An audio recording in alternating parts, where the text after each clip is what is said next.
नमस्कार मित्रांनो, स्वागत आहे तुमचं TV6 मराठी आपल्या यूट्यूब चॅनलवर। तर मित्रांनो, जिल्हा परिषद अंतर्गत जाहिरात प्रसिद्ध झालेली आहे। ही जी पदे भरली जाणार आहे ती 15व्या वित्त आयोगामार्फत पदे भरली जातात।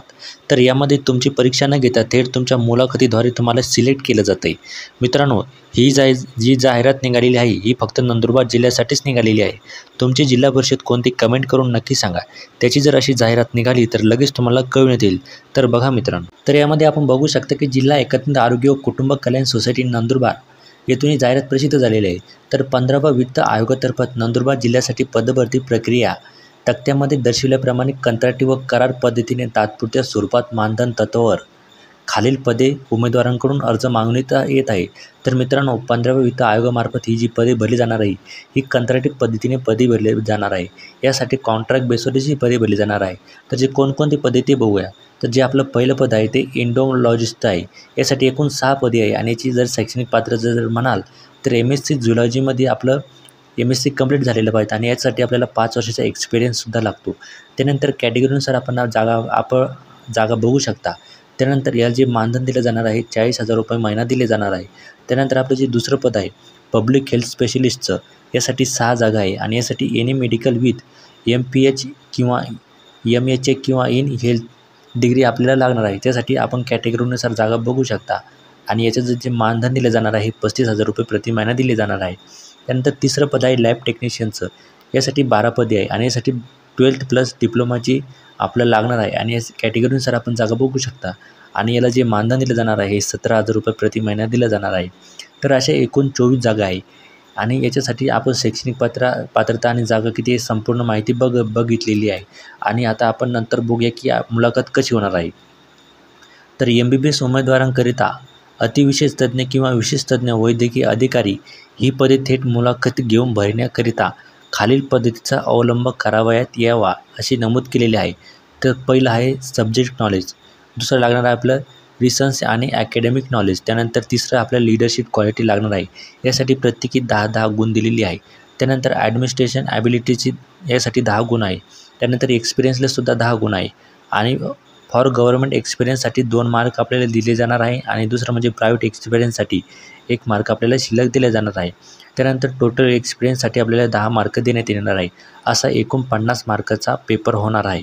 तर आता यामध्ये मुद्दा क्रमांक 2 गुणांकन पद्धती थेट मुलाखतमधील उमेदवारांकरिता इतर सर्व पदांकरिता गुणांकन पद्धतीने निवड प्रक्रिया होणार आहे। तर मित्रांनो, यामध्ये गुणांकन पद्धतीने आपली प्रक्रिया होणार आहे। तर याच्यामध्ये पहिलं जे विवरण आहे या पदासाठी आवश्यक क्वालिफाय एक्झाममधील गुण, त्यानंतर मिळालेल्या एकूण गुणांची टक्केवारी 50 प्रमाणे प्रोपोर्शन काढावे।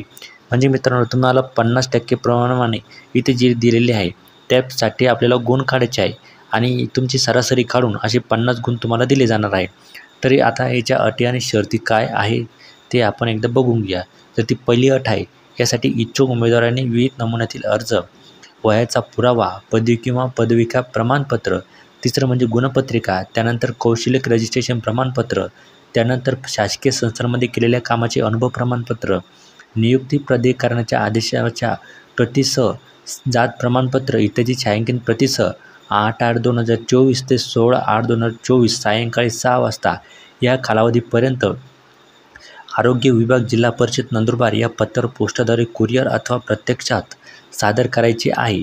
16/8/2024 नंतर आलेल्या अर्जाचा विचार करण्यात येणार नाही। म्हणजे मित्रांनो, यांनी जे कागदपत्र दिलेले आहे जसे की वयाचा पुरावा असो किंवा जात प्रमाणपत्र असो, हे आपल्याला आज 8 ऑगस्टपासून ते 16 ऑगस्टपर्यंत संध्याकाळच्या 6 वाजेपर्यंत त्यांच्या या आरोग्य विभाग जिल्हा परिषद नंदुरबार या पत्त्यावर आपण पोस्टाद्वारे पाठवू शकतो किंवा आपण स्वतः तिथे नेऊन देऊ शकतो। आणि यांनी सांगितले की 16 ऑगस्टनंतर तुमचा कोणताही अर्ज विचारात घेतला जाणार नाही। त्यानंतर दुसरं जे त्यांचा नियम आहे ते म्हणजे शुल्काबद्दल। शुल्क उमेदवारांनी 150 रुपये व राखीव प्रवर्गासाठी 100 रुपये इतकेचा अर्ज शुल्क राष्ट्रीयकृत बँकेच्या डिमांड ड्राफ्ट किंवा district integration health and family welfare society Nandurbar या नावाने दिलेला असलेला असावा। बँकेचा डिमांड ड्राफ्ट सादर न केल्यास आपला अर्ज अपात्र ठरवण्यात येईल। मित्रांनो, तुमचा जे शुल्क आहे हा खुल्या वर्गासाठी 150 रुपये आणि राखीव वर्गासाठी 100 रुपये इतका आहे आणि हे जर तुम्हाला पाठवायचा आहे हा बँकेचा ड्राफ्ट त्यांनी ह्या दिलेल्या सोसायटीमध्ये पाठवायचा आहे आणि जर तुम्ही ती शुल्क नाही भरली तर तुमचा अर्ज विचारात घेतला जाणार नाही। बँकेचा डिमांड ड्राफ्ट सादर न केल्यास आपला अर्ज अपात्र ठरवण्यात येईल.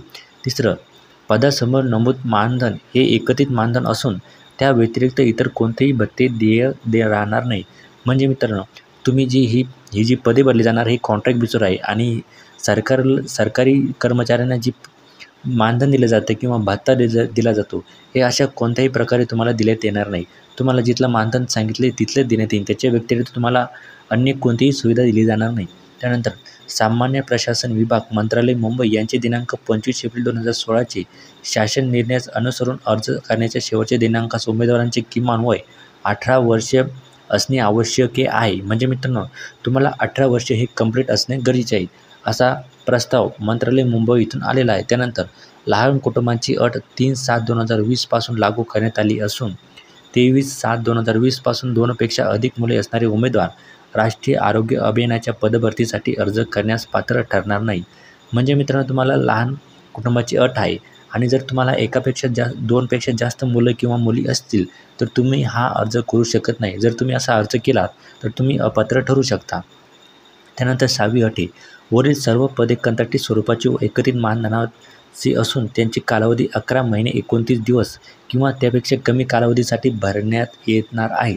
म्हणजे मित्रांनो, ही जी पदे ही कंत्राटी पद्धतीने पदे भरली जाणार आहे. म्हणजे कॉन्ट्रॅक्ट बेसवर ही पदे भरली जाणार आहे आणि याची जी कालावधी आहे ही 11 महिने 29 दिवस इतकीच आहे आणि यापेक्षा पण कमी असू शकते. त्यानंतर ही पदे कधीही समाप्त करण्यात येईल. म्हणजे मित्रांनो, ही पदे कधीही समाप्त करू शकतात किंवा तुम्हाला ते कधीही कामावरून काढू शकतात असं त्यांचं म्हणणं आहे. त्यानंतर वरील नमूद पदे ही राज्य शासनाची पदे नसून निवड कंत्राटी स्वरूपाची पदे आहेत. म्हणजे मित्रांनो, ही कोणतीही सरकारी पदे नाही, ही ते त्यांच्या सोयीनुसार पदे भरत आहे. याचे सरकारी पदासाठी कोणताही हे नाही आहे, ही फक्त कंत्राटी पद्धतीची पदे आहे. सदर पदावर शासकीय सेवेप्रमाणे असलेले नियम व अटी शर्ती याबाबतचा हक्क व दावा राहणार नाही. तसेच या पदासाठी शासनाचे सेवा नियम लागूच नाहीत.